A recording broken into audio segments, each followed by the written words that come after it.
Assalamualaikum warahmatullahi wabarakatuh. Bismillahirrahmanirrahim. Alhamdulillahirabbil alamin wassalatu wassalamu ala asyrafil mursalin wa ala alihi washabbihi ajma'in wa man tabi'ahum bi ihsanin ila yaumiddin wa sallim tasliman katsiran bi rahmatika ya arhamar rahimin ya arhamar rahimin ya arhamar rahimin irhamna bi rahmatikal wasi'ah wa'afina wa'fu anna wa ala ta'atika wa syukrika inna subhanaka la ilma lana illa ma 'allamtana innaka antal alimul hakim rabbana anfa'na ma 'allamtana rabbi 'allimna alladhi yanfa'una rabbi faqihna wa faqih ahlana wa ahbabana wa jami'al muslimin muslimat bi rahmatika ya arhamar rahimin. Alhamdulillah, kekasih Allah yang telah memenuhi panggilan Allah di pagi yang mulia ini,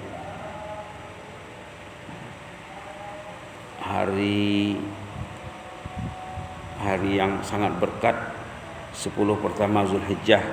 Kita berada pada hari kedua bulan Zulhijjah. Kemarin dibacakan hadis Nabi tentang fadilat 10 Zulhijjah. Ini dibacakan lagi baginda Rasulullah SAW dalam hadis Imam Tirmizi, Abu Daud, Ibnu Majah, Ahmad, Darimi pernah mengatakan dari Abdullah bin Abbas radhiyallahu anhuma, katanya apa? Ma min ayyamin al-amalu salihu fihinna ahabbu ilallah min hazil ayyam al-ashr. Hari 10 pertama Zulhijjah ini hari yang sangat afdal beribadah, mengatasi hari-hari yang lain, sehingga hari Ramadan pun kalau dilihat segi harinya ya, jangan dilihat malamnya. Kalau malam itu Ramadan yang paling hebat karena di sana ada Lailatul Qadar. Di sini hari yang paling hebat karena di sini nanti ada hari Arafah. Ada hari Arafah, wukuf di Arafah merupakan rukun haji.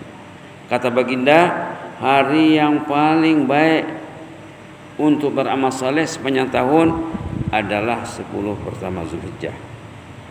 Mendengar keterangan ini, sahabat bertanya kepada Nabi. Faqalu, sahabat bertanya, ya Rasulullah, walal jihadu fi sabilillah. Macam mana kalau jihad di jalan Allah? Mana hebat? Berperang di jalan Allah, menyambung nyawa, mengorbankan harta. Kata Rasulullah, walal jihad, jihad pun kalah. Beramal di 10 pertama Zulhijjah ini mengatasi jihad, berperang di jalan Allah. Subhanallah. Illa rajulun kharaja bi nafsihi, kecuali kalau ada orang yang pergi perang sendiri, bukan berwakil. Dan kadang orang dulu ada berwakil sama anaknya, berwakil sama keluarganya. Ini enggak berwakil, dia pergi perang, wa malihi, membawa hartanya untuk keperluan perang. Habis hartanya, tewas mati syahid dia di jalan Allah. Kalau itu ya enggak ada tandingannya, kata Rasulullah sallallahu alaihi wasallam. Subhanallah. Kemarin juga sudah dibilang bahwa di antara amalan yang ditekankan di 10 pertama ini, dalam hadis lain, hadis riwayat Imam Ad-Darimi, katanya di sini, ma min ayyamin a'zam 'indallahi wa la ahabba ilaihi al-amal fihin. Hari yang sangat disukai Allah kita beramal pada hari itu, yaitu min hazil ayyamil ashr, hari 10 awal Zulhijjah ini. Nabi menjelaskan, fa'aksiru fihinna minat tahlil, banyakkanlah bertahlil, wat takbir, banyakkanlah bertakbir, wat tahmid, banyakkanlah bertahmid. Subhanallah. Biasanya zikir yang 3 ini biasanya dirangkaikan, dicantumkan dengan tasbih ya.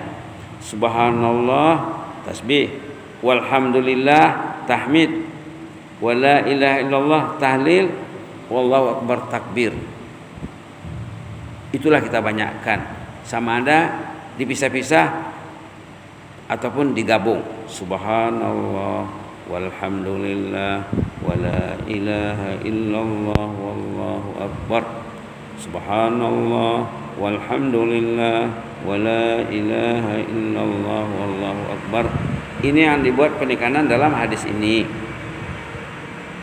Kemarin juga sudah disebut ada zikir-zikir yang bersifat umum, bukan hanya di 10 pertama Zulhijjah, 12 bulan setahun. Seperti yang kita sudah sebut dalam minggu lalu, subhanallah wa bihamdih, subhanallah wa bihamdih, subhanallah wa bihamdih. Itu juga patutnya direbut untuk mengisi 10 Zulhijjah dengan zikir. Kalau kita mampu memperbanyak baca Quran, itu ibadat yang paling mulia. Rasulullah menyebut tentang tahlil, takbir dan tahmid. Kenapa? Karena sahabat Nabi dulu mereka baca Quran. Rasulullah tidak menyebut tentang solat berjemaah karena mereka tidak tinggal solat berjemaahnya. Rasulullah tidak menyebut tentang sembahyang sunat karena sembahyang sunat bagi mereka macam wajib. Subhanallah. Tidak disebut tentang menambah ilmu. Menambah ilmu itu wajib 12 bulan setahun. Nah, kalau kita berniat untuk meningkatkan di segi keilmuan, menambah ilmu, ini amal ibadat yang paling mulia karena menuntut ilmu itu fardhah, wajib. Subhanallah. Kalau kita ingin bertadabbur Al-Qur'an, macam tadi dalam solat kita terdengar ayat tentang haji itu ya. Ayat tentang haji. Ayat tentang haji. Di sana dikemukakan beberapa sifat yang seharusnya dimiliki oleh bukan hanya jemaah haji saja. Halaman 31 ayat 297. Al-hajju asyrum ma'lumat. Haji itu pada bulan-bulan tertentu. Faman farada fihinal hajj, siapa yang melaksanakan fardu haji, fala rafas, tidak boleh cakap yang tak tentu. Wala fusuq, jangan berbuat fasik. Wala jidal, jangan bertengkar fil haji, semasa melaksanakan haji.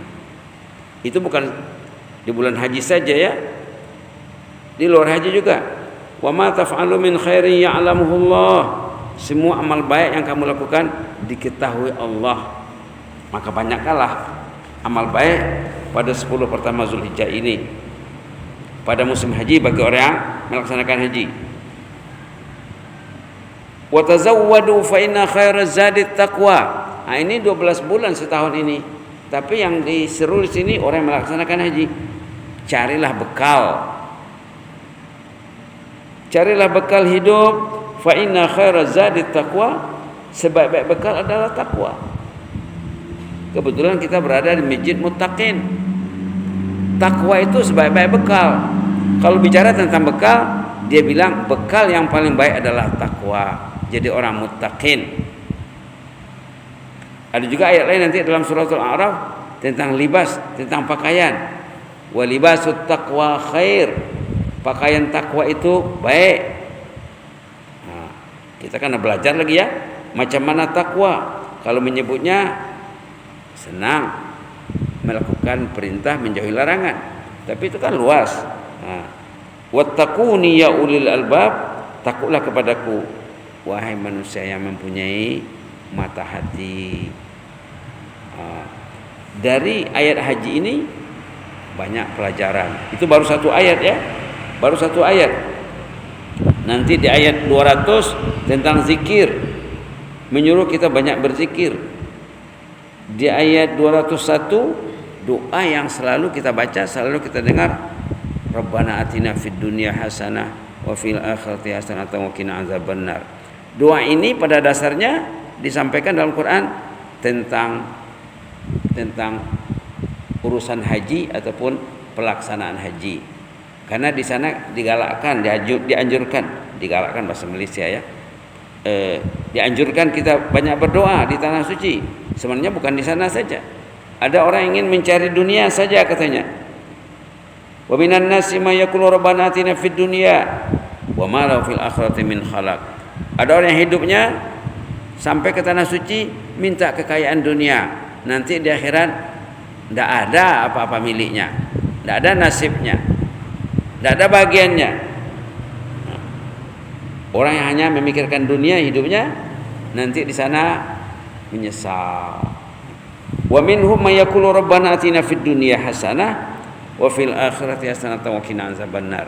Jadi doa rabbana atina fid dunya hasanah itu diterangkan dalam Quran dalam menjelaskan hukum haji, peraturan haji. Tapi jadi amalan kita ya, amalan kita 12 bulan. Orang yang mencari hasanah di akhirat, hasanah di dunia atau dunia akhirat, ulaika lahum nasibum mimma kasabu, itulah orang yang akan mendapat bahagianya dari usahanya yang dilakukannya. Wallahu sari'ul hisab, Allah cepat sekali hisabnya, perhitungannya. Jadi secara tidak langsung ayat ini menyeru bukan hanya jemaah haji saja, yang bukan haji juga rebutlah hasanah di dunia, hasanah di akhirat. Subhanallah. Dalam mencari keuntungan ini, keuntungan dunia akhirat ini, ulama membagi 3 kelompok manusia. Siapa yang membuat pembagian ini? Yahya bin Mu'az namanya. Yahya bin Mu'az Ar-Razi membagi manusia kepada 3 kelompok. Nah, kita tahu kemana kita masuknya di antara 3 kelompok ini. Nah, kata Yahya bin Mu'az Ar-Razi rahimahullah, manusia itu ada 3 kelompok. Kelompok pertama, orang yang mencari akhirat, dunianya tercicir dari orang lain. Akhirat dia di depan, dia unggul, dia ngetop. Dunia biarlah di belakang, akhirat mesti di depan. Sembahyang berjemaah tidak tinggal, Quran tidak tinggal, zikir banyak, menolong orang, amar ma'ruf nahi mungkar, amal akhirat. Itu kata Yahya bin Mu'az Ar-Razi, orang itu dikatakan salihun, kategori orang saleh. Ada orang yang mencari kepentingan dunia, akhirat tercicir, tergadai. Kadang-kadang tidak sempat sholat, na'udzubillah, tidak sempat ke masjid, tidak sempat memenuhi panggilan hayya 'alal falah, mari merebut keuntungan, kejayaan, kesuksesan, tidak direbutnya. Akhirat tercicir, dunia dikejar. Itu kata Ibn Mu'az namanya apa? Orang yang gagal hidup. Kategori kedua, kelompok kedua, orang yang mencari yang tinggal, mengumpul yang tinggal, meninggalkan yang akan dibawanya. Subhanallah. Kalau yang pertama tadi mencari yang akan dibawa, yang tinggal sederhana saja, rumah sederhana, kendaraan sederhana, kehidupan sederhana, tapi akhiratnya mesti di depan. Subhanallah. Yang ketiga, orang yang dunia dicarinya, akhirat dikejarnya. Dunia dicari, pitih dicari untuk pelaburan akhirat. Belanja dunia untuk belanja akhirat.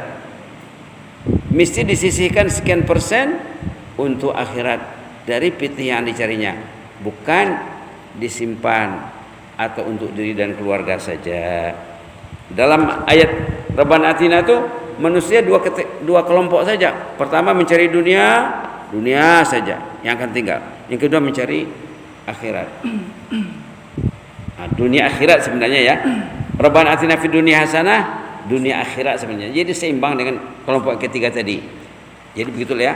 Menurut Yahya bin Mu'az, manusia ada 3 kelompok.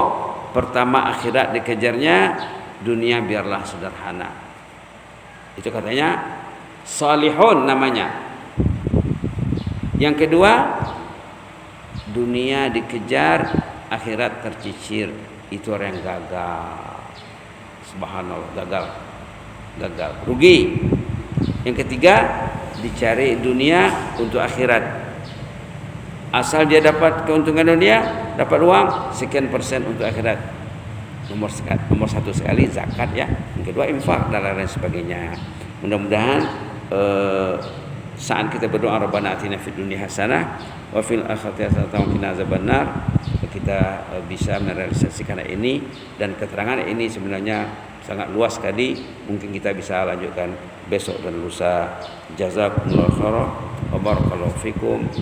Inni uhibbukum fillah. Allahumma zidna wa la tanqusna wa akrimna wa la tuhinna wa atina wa la tahrimna wa athirna wa la tu'sir alaina wa ardina warḍa'na ya hayyu qayyum rahmatika nastaghis. Aslih lana sya'nana kullahu wa la takilna ila anfusina tarfata 'ain. Subhana rabbika rabbil izzati 'amma yasifun wa salamun 'alal mursalin walhamdulillahi rabbil alamin. Wassalamu alaikum warahmatullahi wabarakatuh.